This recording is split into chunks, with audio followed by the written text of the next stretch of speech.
Hello everyone, welcome back to the workshop. So today we are going to be having a little discussion of why it is important for you to learn how to taper properly or have good clean tapers in your work. So this will apply to so much more than just tapering, but tapering is one of those operations where we use the most severe change in cross section. So when we taper a piece, we are changing the cross section of this bar stock very radically. And that is something that we need to discuss as smiths on the proper way of doing this and what we need to look out for. Now, when I say proper way of doing this, really the only proper way of doing it is not a particular individual method. It's not the method that it seems to be the fastest. It's not the method that's the most championed out there. It's not what all the cool kids are doing.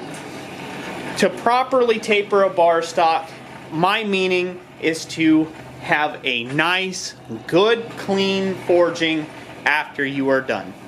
Because you can use all the tips, all the tricks, all the techniques in the world, and if you do not have a good, clean forging, at the end of it, it's really not worth a whole hill of beans. So, starting with that, as a mentality, now that you guys are caught up to what I'm talking about, here in this technique, it all starts at your fire itself. If you have a highly oxygenated fire, you're going to take the chance of burning your material. You do not want to burn your material in order to create the taper or anything. Whether you're bending, tapering, upsetting, anything. You do not want a highly oxygenated fire for this. You want a nice reducing fire. That means a fire that has come up to temperature but has had the airflow cut off to it. So this way all free oxygen in the firebox has been consumed by coke. Next, when you pull it out, you want a high and bright forging temperature when you're doing this type of severe change to the cross section. You want a very bright yellow to almost, you want a very bright yellow to dull yellow temperature to take and do your actual tapering.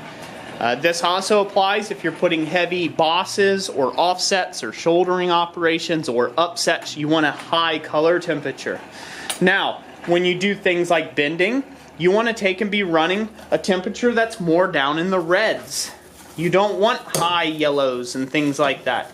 When you're doing your final bends and stuff, you want things that are in the dull to bright oranges area. And this looks a little hotter on the camera. But about right in here is what you're wanting for bending.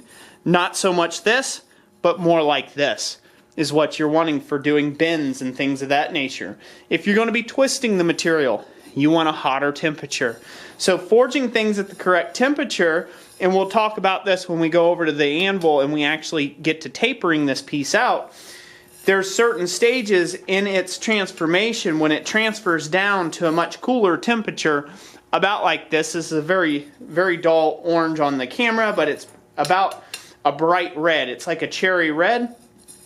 All the way down to what I would consider a black heat is a planishing heat, or that's your finishing heat, where you planish out all the little hammer marks that you can easily see. This is also where you would wire brush it to remove any excess scale that's stuck to it and things like that. And that's essentially a cleanup heat, and that's what that's good for.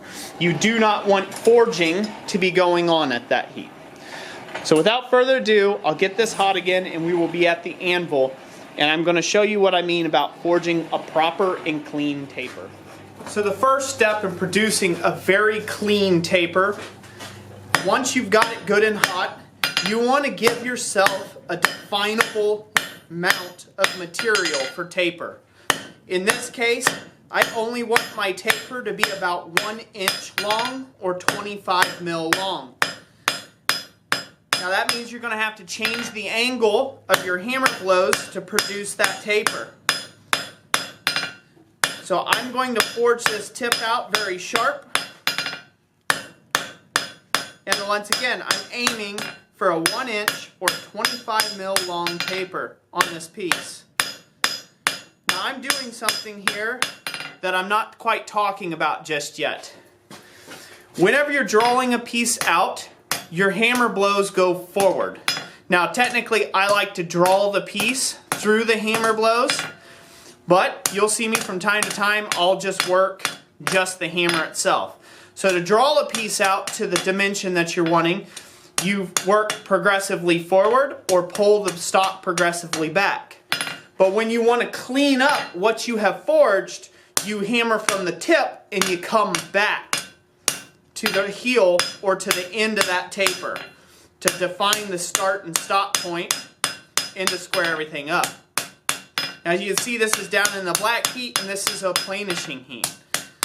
Now you can do this in one heat, you can take 5 heats, 10 heats, it doesn't really matter. The efficiency portion does not matter if you cannot do it cleanly. If you cannot do it cleanly, it does not matter if you get this done in 1 heat or 10 heats, it's not a good looking taper, and so therefore it wasn't worth making. And I'm just making that statement. I know that's going to strike a lot of people off, but it's true. We are measured by the quality of our ironwork after it is done, not how fast we got that product out the door or how fast we forged this piece. We are judged on the quality of the finished product. So you need to keep that in mind as you're working. It is not a method, it is just aiming for perfection on forging nice clean material. Now, where did we end up? Are we actually at 1 inch? We are probably not. We're probably just a little over that. But that was my aim. Yep, we're just a little over. I ended up letting it get away from me and I didn't have steep enough an angle. So what I did is I ended up getting about 1.25 inches instead. So I ended up having about 1.25 inches of material and length. So that's longer than what I needed. So what that means is my hammer angle was too shallow. I needed to double my hammer angle in order to produce the 1 inch stubby taper that I wanted. So if you're practicing this, now is the time to cut this off and start again until you can produce repeatedly, nice clean. That means they shine and sheen at the anvil surface without any grinding, any filing. They shine, they're clean, okay? They don't have any debris stuck to them, scale, this, that, or what have you. A good clean forging that's nice and square. If you can produce that in 1 inch increments, 1 inch tapers, cut it off, go again. Cut it off, go again. Cut it off, go again until you run out of stock. And then just keep practicing that. Repetition, repetition, repetition. You do this and you will get really nice clean forgings. So that's it for this video. I hope you all really enjoyed it. If you did, give it a thumbs up. And let me know if you like some more technique videos like this in the future. And just drop your comments down in the comment section down below. So like I always say, God bless you, and we will catch you on the next one.